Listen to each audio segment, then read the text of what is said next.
দুনিয়ায় তোরে গালি দিছে, ওই গালির বদলা এখানে তুই কি চাস বল, আজকে তুই যা চাবি তাই তোরে দেওয়া হবে। এবার ওই ব্যক্তি বলে, আল্লাহ বেশি কিছু লাগতো না, বেশি কিছু লাগবে না আমার, দুনিয়ায় ও গালি দিছে পাল্টা আমি তো গালি দেই নাই তারে, দুনিয়ায় মাফ করে দিছিলাম, জান্নাতে ধরবো কইছিলাম, হাসরের ময়দানে ধরবো, এটার জন্য দুনিয়ায় তারে আমি কিছু বলি নাই, তবে আজকে 10টা নেকির জন্য আমি ধরা খেয়ে গেলাম, আমারে বলো তার আমল নামা থেকে 10টা নেকি দেয়া, 10টা নেকি দিলেই আমি জান্নাতে চলে যেতে পারবো। সাথে সাথে ওই ব্যক্তি জান্নাতি ব্যক্তির আমল নামা থেকে 10টা নেকি নিয়ে আসা হবে, 10টা নেকি আইসা 10টা নেকি আইনা যখন এই ব্যক্তিকে দেওয়া হবে, এই ব্যক্তি পরিপূর্ণ হয়ে গেছে, এই ব্যক্তিটার জাহান্নামের তালিকা থেকে নাম কেটে জান্নাতের ফয়সালা আল্লাহ করে দিবেন। এবার রইল ওই ব্যক্তি, ওই ব্যক্তির কি উপায় হবে? ওই ব্যক্তির যখন নাম কেটে গেছে, 10টা নেকি কমে গেছে, 10টা নেকি তার আমলনামা থেকে খালি হয়ে গেছে, এখন আর তার জান্নাতে যাওয়া হবে না। ওখানে মায়ের কাছে যাবে, মা বলে দুনিয়ায় আমার বিয়াই হয়েছে না, সন্তান করতে হইব বাজা। বাবার কাছে যাবে, বাবা বলে দুনিয়ায় বিয়া করছিলাম ঠিক, কিন্তু আমার সন্তান আসিন না, আমি আট করছিলাম, নিঃসন্তান ছিলাম। বাবাও পরিচয় দিবে না, মাও পরিচয় দিবে না, বাকি আত্মীয় স্বজন তো পরের কথা, সবাই ভুইলা যাবে। এবার নবীর কাছে যাবেন, ইয়া রাসূলুল্লাহ, ইয়া হাবিবাল্লাহ, দুনিয়ায় আমি আপনার উম্মত ছিলাম। কাই তুই আমার উম্মত ছিলি মানে? তুই আমার উম্মত ছিলি মানে? বলে হাবিব, দুনিয়ায় আপনার উম্মত আমি ছিলাম, এখন তো আমি ধরা খেয়ে গেলাম। বলে দুনিয়ার উম্মত হিসাবে আমি আপনার জন্য তেমন কিছু করতে পারি নাই। নরন্দি মাদ্রাসার মাহফিলে বৈশা একবার পড়ছিলাম সাল্লাল্লাহু আলাইহি ওয়াসাল্লাম, পড়েন সাল্লাল্লাহু আলাইহি ওয়াসাল্লাম। আল্লাহর রাসূল বলেন, দুনিয়ায় যদি একবার দুরূদ পাঠ করো, এই দুরূদটা অনেক বড় আকার ধারণ করে জান্নাতে তোমার জন্য সহায়ক হয়ে যাবে। বলেন সুবহানাল্লাহ। ইন্নাল্লাহা ইয়া'মুরুকুম আন তু'আদ্দুল আমানাতি ইলা আহলিহা। জমিনের উপরে আমি যে কয়টা মানুষ পাঠাইলাম, সব মানুষকে আমি আমানতদার হিসাবে পাঠিয়েছি। আল্লাহ ডাক দেয়া বলেন, মানুষের কাছে 2টা হাত আমি আমানত হিসাবে রাখলাম। আমাদের 2টা হাত আল্লাহ আমানত দিয়েছেন, 2টা চক্ষু আল্লাহর পক্ষ থেকে আমানত, জবানটা আল্লাহর পক্ষ থেকে আমানত, 2টা কান আল্লাহর পক্ষ থেকে আমানত। এই আমানতের খেয়ানত যদি আমরা করে ফেলি, তাহলে আল্লাহর কাছে জবাবদিহি করতে হবে। আল্লাহ আমাদের থেকে জবাব নিবেন, তোরে 2টা কান দিলাম, এই কান 2টা দিয়ে তুই কি শুনলি বল। আমলিতলা এলাকার মধ্যে আরো বহু মানুষ আছে, সব মানুষ মাহফিলে আসে নাই। সব মানুষ যদি আসতো, এই মাঠে জায়গা হইতো না। কিছু মানুষ আসলেন, কিছু মানুষ দোকানে, কিছু মানুষ অশ্লীলতায় লিপ্ত। আল্লাহ জবাব নিবেন, বলে মানুষ তোরে আমি আমানতদার হিসাবে পাঠাইছি, তুই আমার আমানতটা খেয়ানত করলি কেন বল। সেদিন আল্লাহ আপনার থেকে জবাব নিয়া যদি সঠিকভাবে জবাব না দিতে পারেন, আল্লাহ তাআলা আপনাকে ধরে বিনা হিসাবে জাহান্নামে পাঠাবেন। বলেন নাউজুবিল্লাহ। আল্লাহ আমানতদার হিসাবে পাঠিয়েছেন, প্রত্যেকটা অঙ্গ প্রত্যঙ্গ আমার কাছে আল্লাহর পক্ষ থেকে আমানত। সব অঙ্গ প্রত্যঙ্গের কথা বলার সময় আমি রাখি না, কিন্তু আল্লাহর সমস্ত আমানতের মধ্যে একটা আমানত হলো জবান। জবান আল্লাহর পক্ষ থেকে বিশেষ এক আমানত। আল্লাহর পক্ষ থেকে বিশেষ এক আমানত হলো জবান। এই জবান তুমি কোন দিকে ব্যবহার করতেছো? ঘুম থেকে উঠার পর ঘুমানোর আগ পর্যন্ত মানুষের নামে গীবত করতেছো। বলো তো দেখি, আমার নবী কোনোদিন গীবত করছে কিনা? আমার নবী কোনোদিন কারো নামে গীবত করে নাই, সুতরাং আমরাও করতে পারবো না।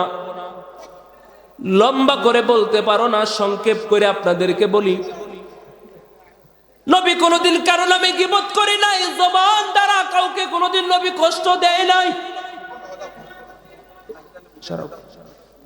নবী যেহেতু কোনোদিন কাউরে কষ্ট দেয় নাই, তাহলে আমি কেন কষ্ট দিব? আমি না নবীর উম্মত? আমি না নবীর শাফাআত চাই? নবীর দুনিয়ায় দেখতে পারলাম না, মৃত্যুর পরে যদি নবীর সাথে আমার হাসরটা হয়, কতই না সৌভাগ্য আমার।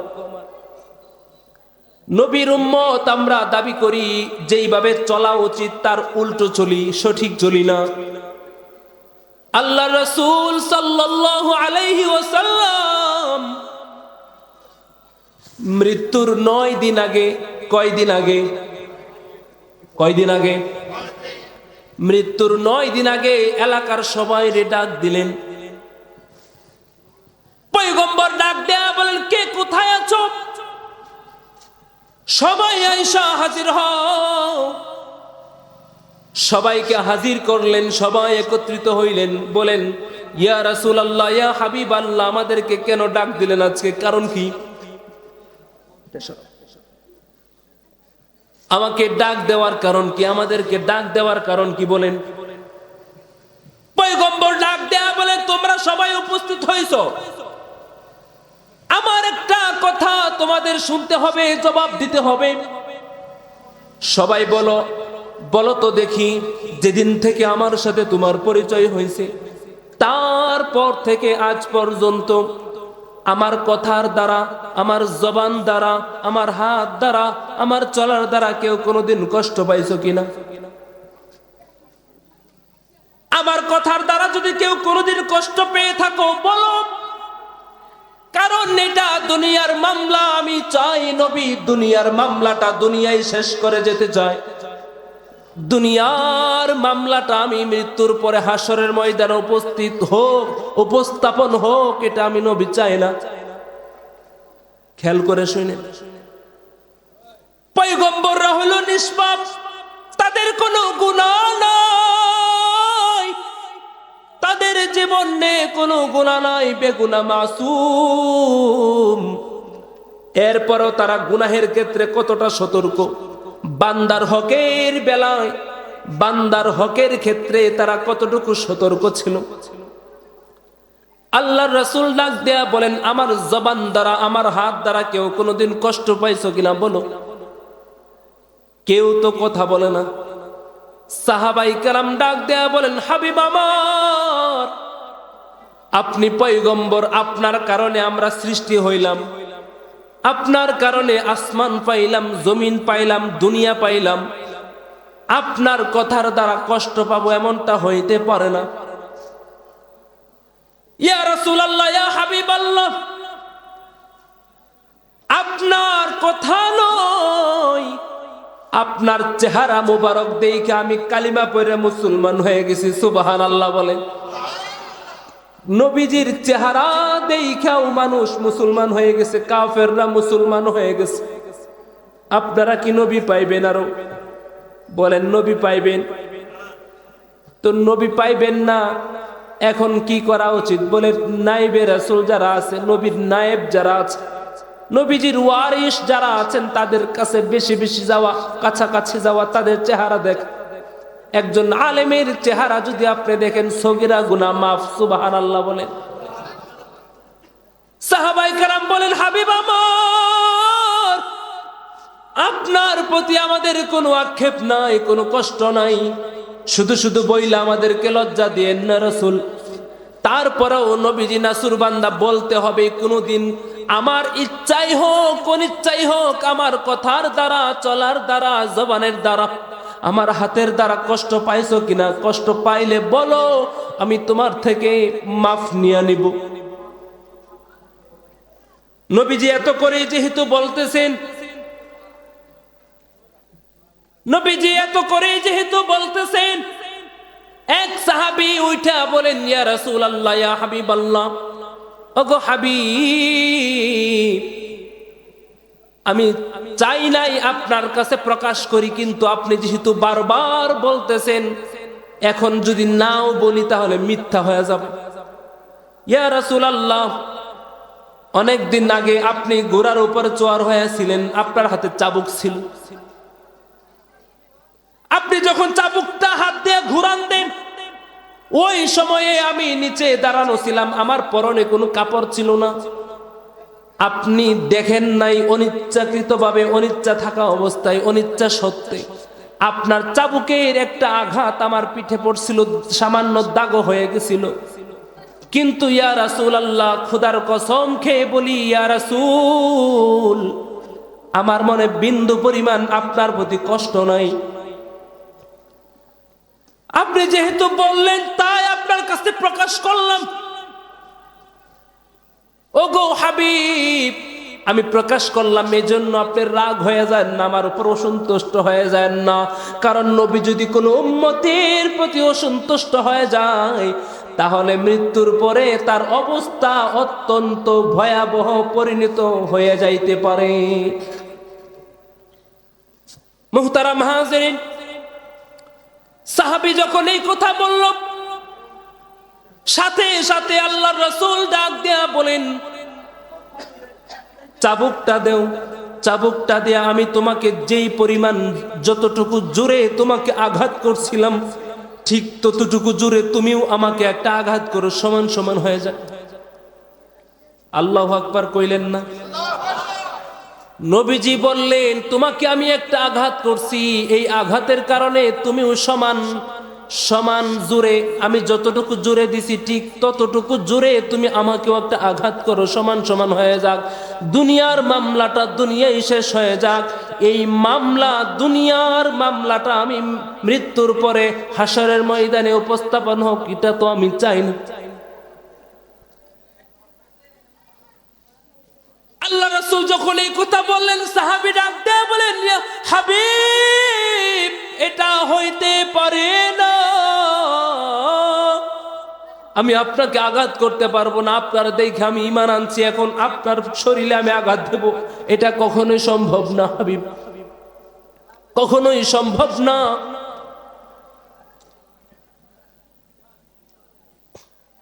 আল্লাহ রাসূল বললেন, না, তোমার আঘাত করতেই হবে। অন্য অন্য সাহাবাই কেরাম অবাক হয়ে গেছেন, নবীজি এটা কি শুরু করলেন? আমাদের সামনে নবীকে আঘাত করবে আর আমরা মেনে নেব, এটা তো হতে পারে না, আমরা মেনেও নেব না। কিন্তু নবীজি সবাইকে শান্ত করলেন, বলে তোমরা শান্ত হও, আমি তার থেকে, সে আমার থেকে বদলা নিবে, এটার সুযোগ তো আমি দিলাম, তাহলে তাকে কেন মারবা, সাবধান। এবার সাহাবী বুঝে গেলেন নবীজিকে আঘাত করতেই হবে।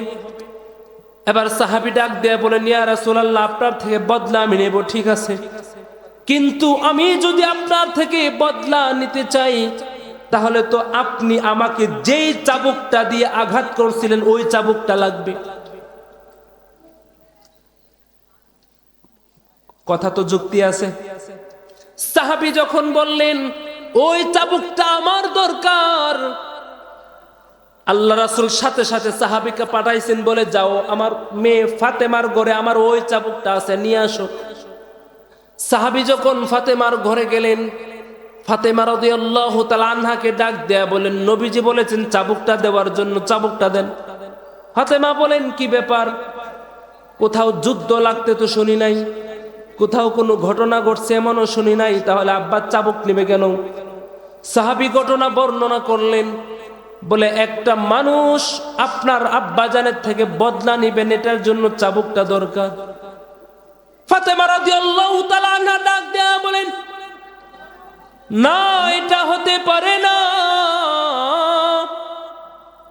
আমার দুইটা সন্তান কই রে? হাসান কই, হাসান কই, হুসাইন তোরা কই? তাড়াতাড়ি আয়, তাড়াতাড়ি আয়, তোদের নানাজির কাছে যেতে হবে।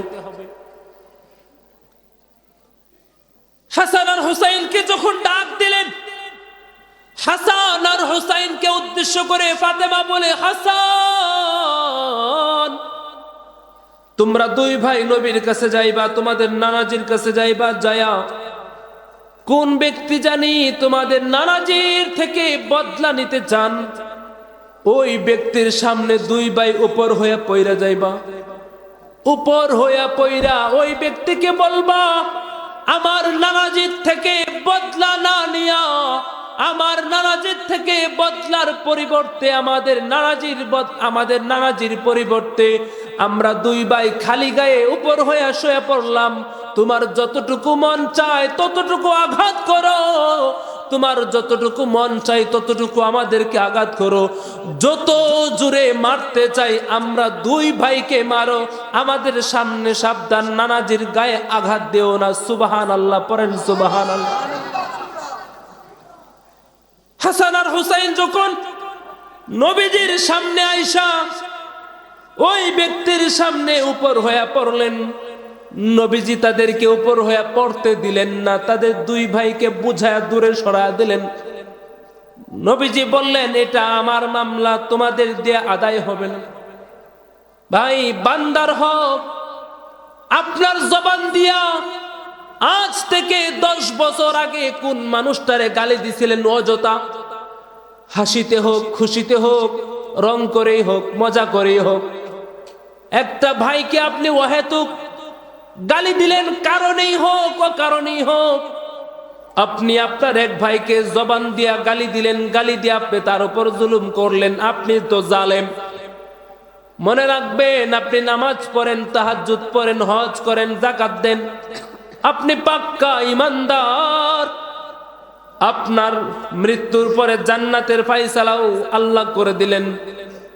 10 বছর আগে যে গালি দিলেন ওই মানুষটা ওখানে আয়েশা হাজির হয়ে যাবে, বলেন, আল্লাহ আমার একটা অভিযোগ আছে এই বান্দার প্রতি।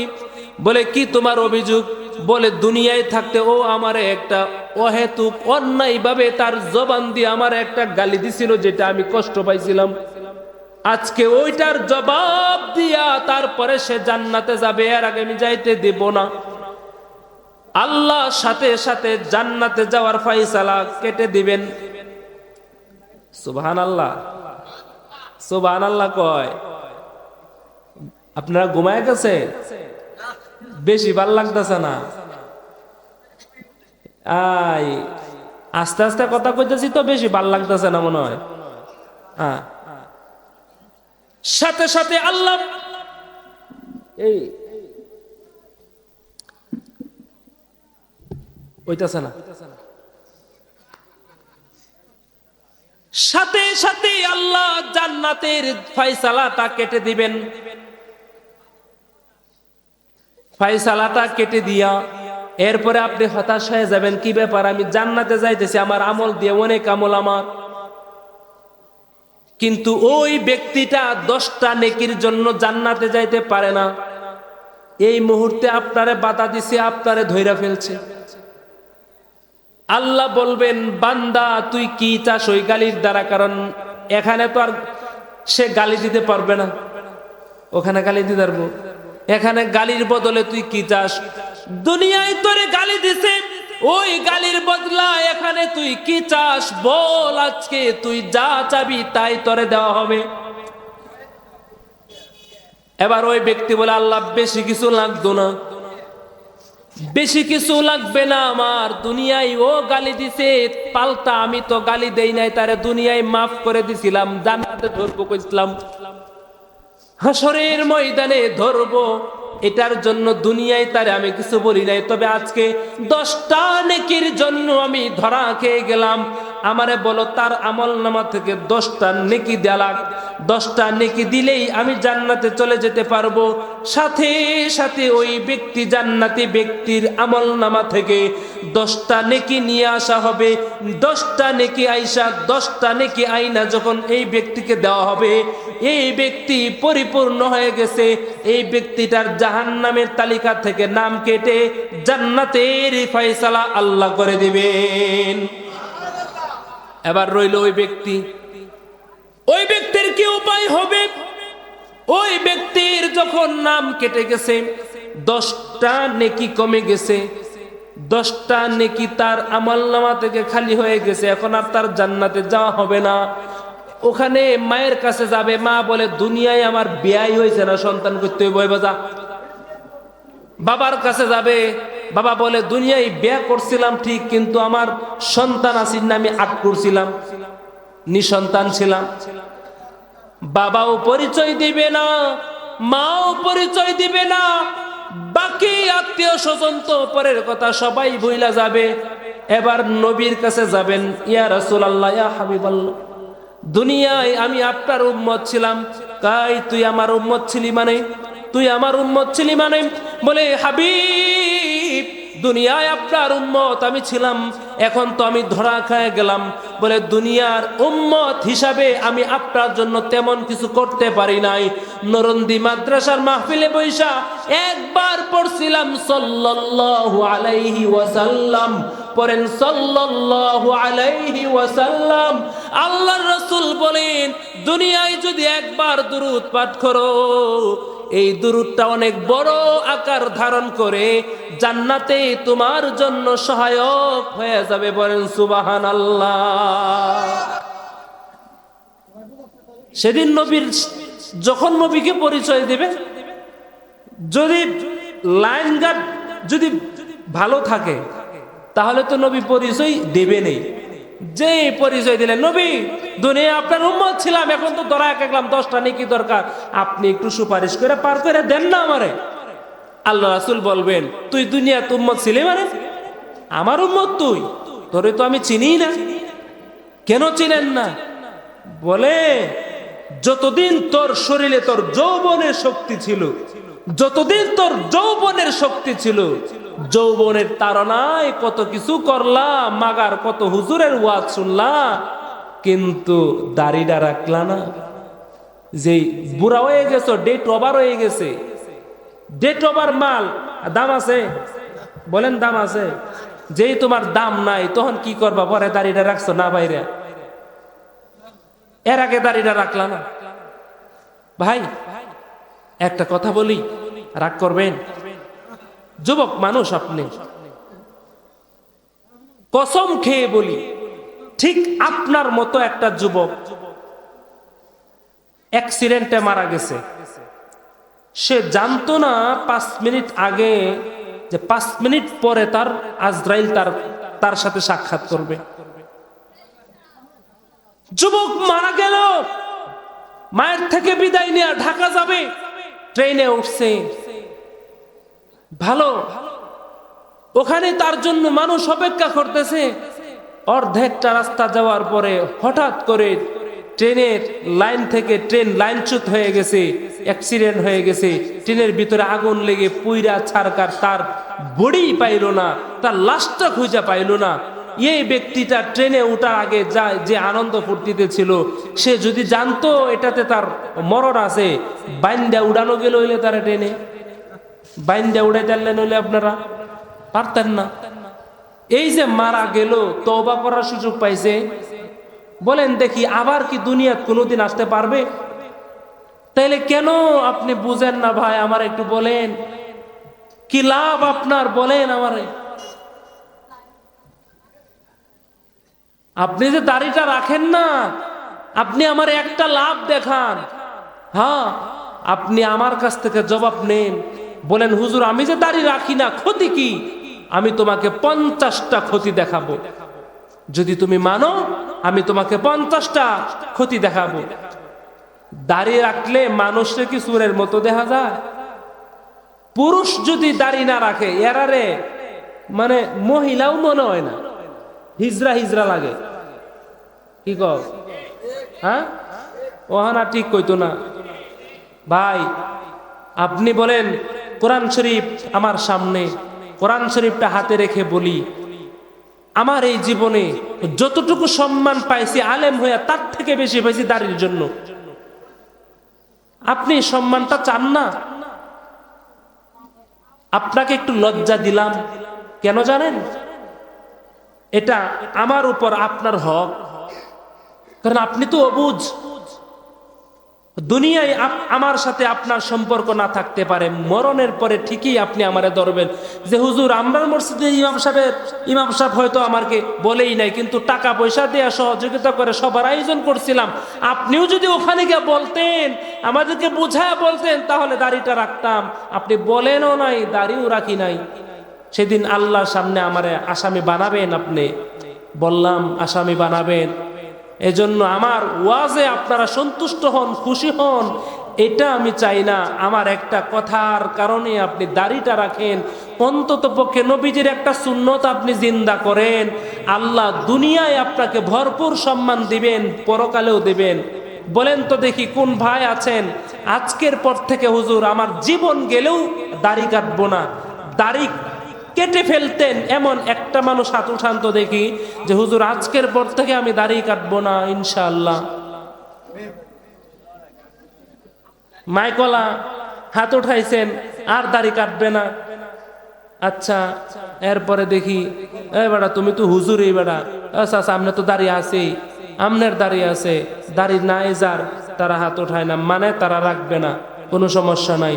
আপনাদের প্রতি আমার আরত ছিল, মানা না মানার দায়িত্ব কার? মানা না মানার দায়িত্ব কার? ভালো আছে? আল্লাহ রাখছে ভালো। মানা না মানা দায়িত্ব কার? ওরে আমার যুবক ভাই, গভীর মনোযোগ দেওয়া শুনো। তোমাদেরকে কষ্ট দেওয়ার জন্য আমার বলা উদ্দেশ্য না, তোমরা মনে কষ্ট পাইবা এটার জন্য আমার বলার উদ্দেশ্য না। আমি তোমার মতো একটা যুবক ভাই, তোমাকে ভাই হিসাবে আমি তোমার কাছে আবদার করলাম। মানলে মানতেও পারো, না মানলে নাও মানতে পারো, তোমার ব্যক্তিগত ব্যাপার। তবে আল্লাহ রাব্বুল আলামিন ডাক দেয়া বলেন, বান্দারে তোরে আমি সব কিছু দিলাম, তোরে পরিপূর্ণভাবে আমি দুনিয়ায় পাঠাইলাম। তুই যদি আমার হুকুম না মানস, তোর জন্য আমার জায়গা হলো জাহান্নাম। যদি আমার বিধান মানো, তাহলে তোর জন্য ঠিকানা হলো জান্নাত। এখন আমরা জান্নাতে যাব না জাহান্নামে যাব, সিদ্ধান্ত আমারটা আমারে নিতে হবে। আমি যদি কালকে জামালপুর যাই, তাহলে জামালপুরের রাস্তায় আমার হাঁটতে হবে। আমি ময়মনসিংহের রাস্তায় যদি হাঁটি, তাহলে আমার কোনোদিন জামালপুর যাওয়া হবে না, ময়মনসিংহ যাব। আমি যদি ঠিক উল্টা দিকে জামালপুরের রাস্তা ধরি, কোনোদিন কিয়ামত পর্যন্ত হাঁটলেও ময়মনসিংহ যাইতে পারবো না। কথা বলেন ঠিক না বেঠিক? সুতরাং জান্নাতে যাইবা না জাহান্নামে যাইবা, সিদ্ধান্ত তোমারটা তুমিও নিবা। আমি তোমাকে বুঝাইয়া দিয়া গেলাম, আর আল্লাহর কাছে দোয়া করে গেলাম, আল্লাহ আমার প্রত্যেকটা কলিজার টুকরা যুবক ভাইকে দিনের সহি বুঝ দান করুক। জোরে বলেন আমিন।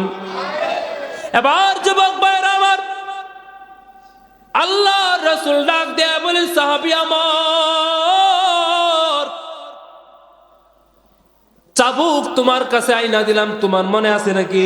চাবুকটা তোমার হাতে আইনা দিলাম, তুমি চাবুকটা ধরো। সাহাবী চাবুকটা ধরেছে। সাহাবী চাবুকটা ধরার পর এবার নবী বলে, আমাকে একটা আঘাত করো, সমান তালে একটা আঘাত করো। তোমাকে যতটুকু জোরে চাবুকটি আঘাত করছিলাম, ঠিক ততটুকু জোরে তুমি আমাকেও আঘাত করো। আমাকেও তুমি একটা আঘাত করো। এবার আমাকে আঘাত করার পর সমান সমান হয়ে যাবে।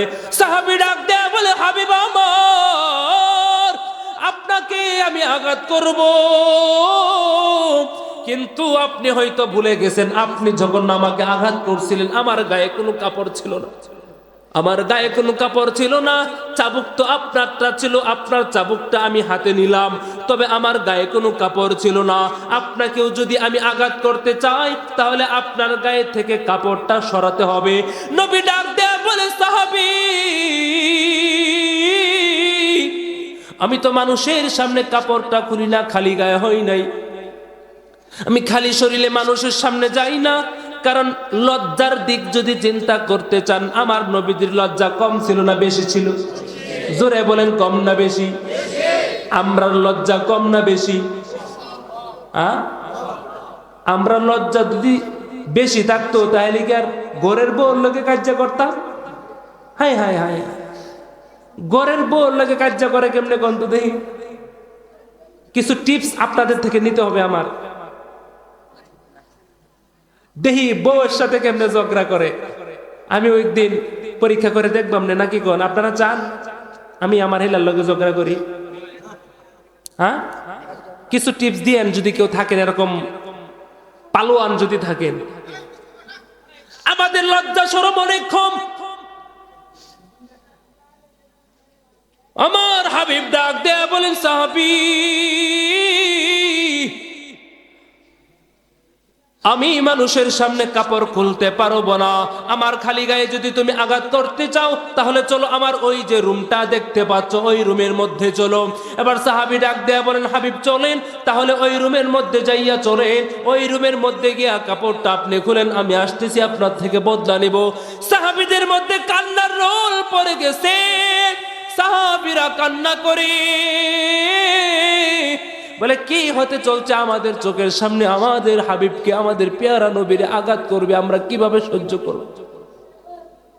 সাহাবীর হাত কাঁপে, শরীরটা কাঁপে, বলে আমার হাবিবকে আমি কেমনে আঘাতটা করব, কারণ আমি আমার হাবিবের কথাই তো, আমার হাবিবের ভালোবাসা, আমি ঈমানটা আনছি। হাসরের ময়দানে নবী যদি কোনো উম্মতকে কথা বলে, আমি তো তোমারে উম্মত হিসাবে চিনলাম না, তাহলে আমাদের কপালে আমল দিয়া জান্নাতে যাইতে পারবো না, ধরা খেয়ে যাব। নবীজি তার রুমের মধ্যে যাওয়ার পর সাহাবী পিছন দিকে গেলেন, নবীজি কাপড়টা খুললেন, রুমের মধ্যে খালি শরীর হয়ে গেছে। নবীজির শরীরটা খালি হওয়ার সাথে সাথে নবীজি সাহাবীকে ডাক দিয়ে বলেন, দ্রুত আমাকে একটা আঘাত করে দাও, সমান সমান হয়ে যাক, মামলাটা শেষ হয়ে যাক। যেই নবীজি কাপড়টা খুললেন, সাহাবী চাবুকটা হাত থেকে ফালাইয়া নবীজিরে জড়াইয়া ধরছেন। নবীরে জড়াইয়া ধইরা নবীজির মোহরে নবুয়তকে দেখে ফেললেন। নবীজির মোহরে নবুয়তকে দেখার সাথে সাথে ওই সাহাবী নবীকে আঘাত করবে তো দূরের কথা, নবীকে আঘাত না কইরা জড়াইয়া ধইরা মোহরে নবুয়তকে চুমু খাইলেন। আল্লাহু আকবার বলেন, সুবহানাল্লাহ বলেন। নবীজির মোহরে নবুয়তে চুমু খাওয়ার পর, নবীজির মোহরে নবুয়তে চুমু দেওয়ার পর এবার আর তো নবীরে ছাড়ে না। নবী ডাক দেয়া বলেন, আমাকে ছাড়লা না কেন? তুমি তো আমাকে আঘাত করার কথা, আঘাত আমারে না কইরা আমারে জড়াইয়া ধরলা, আবার চুমাও দিলা, কাহিনী কি? ওই সাহাবী যখন চুমু খাইলেন আর বললেন, ইয়া রাসূলুল্লাহ, মোহরে নবুয়তটা দেখার জন্য এই পর্যন্ত আপনারা আনলাম, বেয়াদবি মাফ চাই। কথা এটা না, এই ঘটনা বললাম কিসের জন্য? ঘটনা বললাম, দেখেন নবীজি তার হাত দ্বারা, চোখ দ্বারা কোনোদিন কাউকে কষ্ট দিল কিনা, কোনোদিন কাউরে কষ্ট দিল কিনা, এটা কিভাবে সবাইকে একত্রিত করে আল্লাহ সমান সমান করতে চাইলেন। আমরা নবীজির উম্মত, বলেন তো দেখি, আমাদের জবান দ্বারা কি কাউরে কোনোদিন কষ্ট দেই নাই? বলেন, কাউরে কোনোদিন কষ্ট মনে হয় দেই নাই?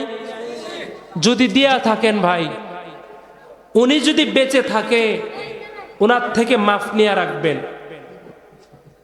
উনাকে আড়ালে নিয়ে বলবেন, ভাই তোমাকে কষ্ট দিছিলাম, তুমি হয়তো জানো না, আমাকে মাফ করে দাও। কারণ বান্দার হক এটা, উনি যতদিন আপনাকে মাফ না করবেন ততদিন আল্লাহ মাফ করবেন না, যত বড় ইমানদারি আপনি হন না কেন, যত বড় পীর বুজুর্গ আপনি হন না কেন।